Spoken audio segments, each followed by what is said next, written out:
not as tough as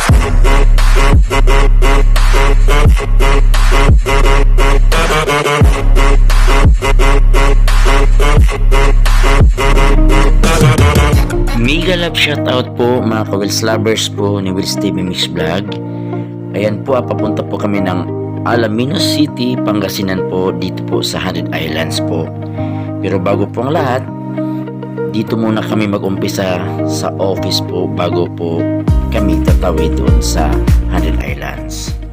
Ayan, maaga po kaming dumating dito sa port o kaya dito sa office po ng accommodation dito sa Alaminos, kasi dito po talaga mag-start, manggagaling po yung mga turista na papunta doon, patawid doon sa 100 Islands, kasi dito po talaga mag-arkila o mag-rent ng mga bangka na sasakyan papunta doon. Pero napakaaga po namin, so wala pang gaanong nakaparada ng mga sasakyan, pero mas mayroon pa yata na una po sa amin. So ito po ay bago po ang lahat, magpapasalamat ako sa aking sponsors, kay Mama Richo, ayan po, kay Prince Rio Balong, The Night Bakers. Hindi man ito mangyari sa amin kung wala po siya, dahil siya po talaga ang dahilan kung bakit nakapasyal kami ng 100 Islands sa Alaminos, Pangasinan. Kasi kumbaga itong pag-vacation niya, kasama talaga kami sa bucket list niya na isasama si Wills TV Mix Vlog. Kaya laking pasalamat ko sa kanya, dahil hindi namin inasahan to na mapadpad kami makasama kami dyan sa tour niya papuntang Alaminos, Pangasinan. Kaya noon kasi sa TV lang namin makikita yung mga 100 Islands, pero for now masisilayan na namin, makikita na namin personally talaga yung mga islands dyan sa Alaminos, Pangasinan, kasi napakaganda po kasi ng kumbaga spot dyan, yung mga turista dyan, ang dami dyan talaga dumadayo dyan, mga iba't ibang mga lahi din ang namamasyal dyan sa ating kumbaga 100 Islands. Pero bago po ang lahat, ayan, may seminar muna bago sumakay ng bangka. Yan, kumbaga may mga protocol din sila na guidelines na pwede talaga sundin po namin, na kung ano may mga pinagbabawal dyan sa 100 Islands po.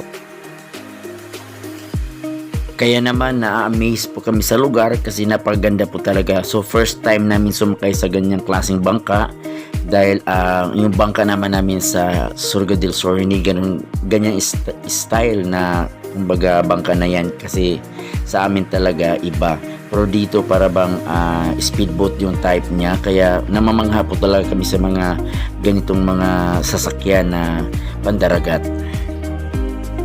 Ayun, sinusulit po namin ng aking pamilya, si wifey at saka si Christine K, dahil nga once in a lifetime namin ito mangyari, kaya sinusulit po namin talaga ang bawat minuto ng aming napuntahan. Kaya kumbaga thank you po talaga kami kay Lord, kay Mama Richo, kasi nga isa sa mga dahilan kung bakit kami ay napasyal dyan talaga. Thank you so much po. Sobra na po, mami, yung mga blessings na binigay mo sa pamilya ko, kaya thankful po ako sa iyo. Sana pagbalik mo mapasyal ulit tayo. Joke lang. Yeah, anyway, ayan, andyan na po yung bangka. Habang may kausap po si Mama Richo dun sa office ng ating mga lifeguard, muna kami nag-picture taking, nag-video doon sa side na yan, dahil yun, para bang kumbaga pang vlog na rin. Kaya sabi ko, hanggat may memory pa space yung memory ko sa cellphone ko, uubusin ko yung space na yan. Kaya sabi ko, hindi natin masasabi kung kailan ulit kami makapunta dito kung may sponsor naman ulit. Thank you po sa lahat po talaga ng aking mga kakilala, yan, bagong mga kaibigan, friends ko dyan, nakasama sa tour ni Mama Richo. Ayan, kasama kami. Kaya sobrang pasalamat ko talaga sa kanya dahil from accommodation sa kanya po lahat. May pisong duling wala po akong nilabasan kaya medyo nakakahiyaman pero siya naman po nag-offer sa amin. Sabi nga nila, ika nga pag may offer sa iyo ng mga blessings, hanggat maaari huwag mo raw tanggihan. Kaya thank you so much ma'am, sobrang na po yung blessings na binigay mo sa amin. Talaga thank you so much. Hindi ko talaga ito ma-explain, hindi ko alam kung paano magpasalamat sa iyo. Ayan na yung office ng tourism natin, na satellite office natin, kaya minabuti po namin talaga na muna na mag-stay dyan sa may outside ng office kasi may briefing po talaga. So actually may briefing po talaga pero sa sobrang amaze po sa ano. So yung mga guidelines nila, pero although na nakikinig naman po talaga ako, pero gusto ko lang talaga makuha na ng video po talaga. Kaya sabi ko, ayan, may video naman. So, ayan, ma-refresh ko rin ulit dyan kung sakali magpunta kami ulit. Kaya salamat po sa mga bagong kaibigan. Briefing na briefing. Kay Sir Nyoy, kay Brandy, kay Sir Norman, kay Madam Alma, at saka kay Boss Roger. Ayan, salamat po talaga. Napakasaya po namin talaga. Yung hindi mawari yung ngiti namin dahil minsanan lang ito mangyari sa buhay namin na ganitong ayun, kasiyahan po na naganap po sa amin kasi pinaplano naman po namin dati pero wala pa kasing mega sponsors talaga. Yung dating pinsan ko rin nagyaya kasi ang sasagot ko rin, hindi pa naman nakauwi dito sa Pinas din. Ayan, sasakay na kami ng bangka. Yan po yung ayaw lima.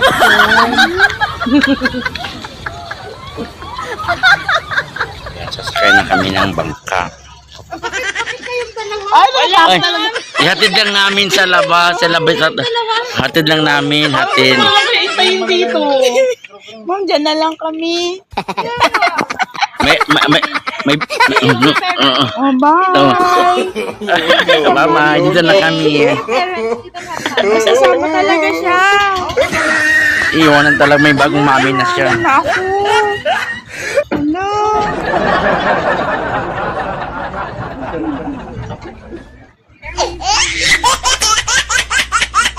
Dandantin ha.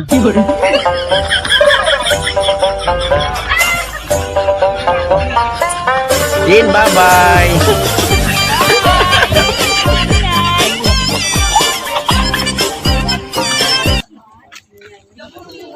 Ingat. Oh, very strong talaga, ma'am. Ma'am, totoo, sasakay hindi. Joke. Ayaw lima. Wala ko sasakay ako.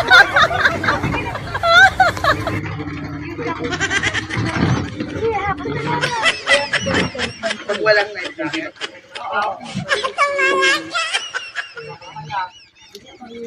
Sabi kayo ni Mama Lito.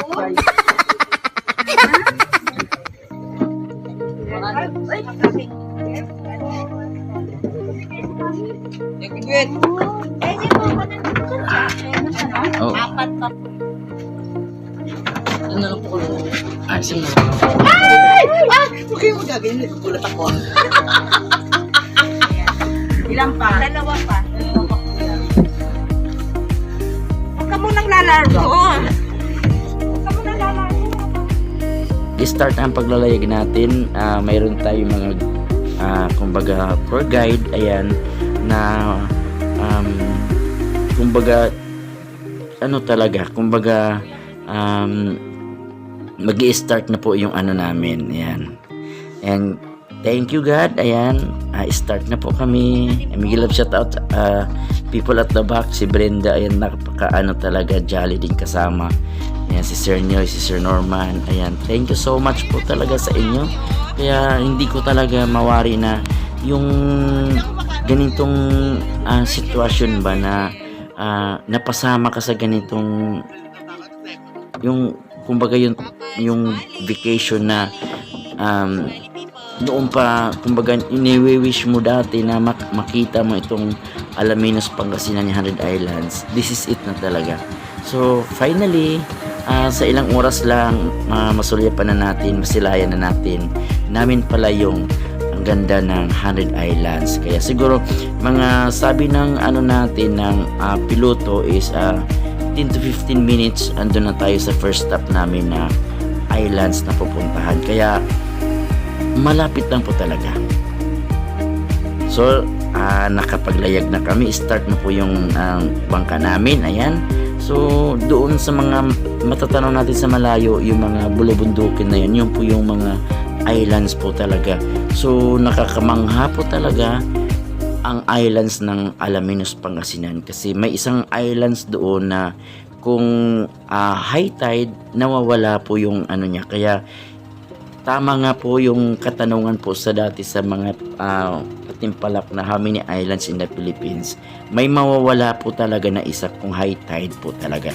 Totoo po talaga, kasi yung sabi po ng isang piloto namin, yung guide namin, pag high tide nawawala po yung isang islands. Kaya it is low tide o high tide. Ayan, start na yung talaga hindi ako mapigil ang cellphone ko dahil na gusto ko talaga mapicture ang bawat nakikita ng linti ng camera ko. Kahit na paiksi-iksi lang na makuha na namin, kasi nga hindi namin masabi kung kailan ulit kami mapabalik. Kaya ayan po, thank you so much po kay God, kay Mama Richo. Thank you so much, ma'am. Sana hindi ka magsawa sa amin na isama.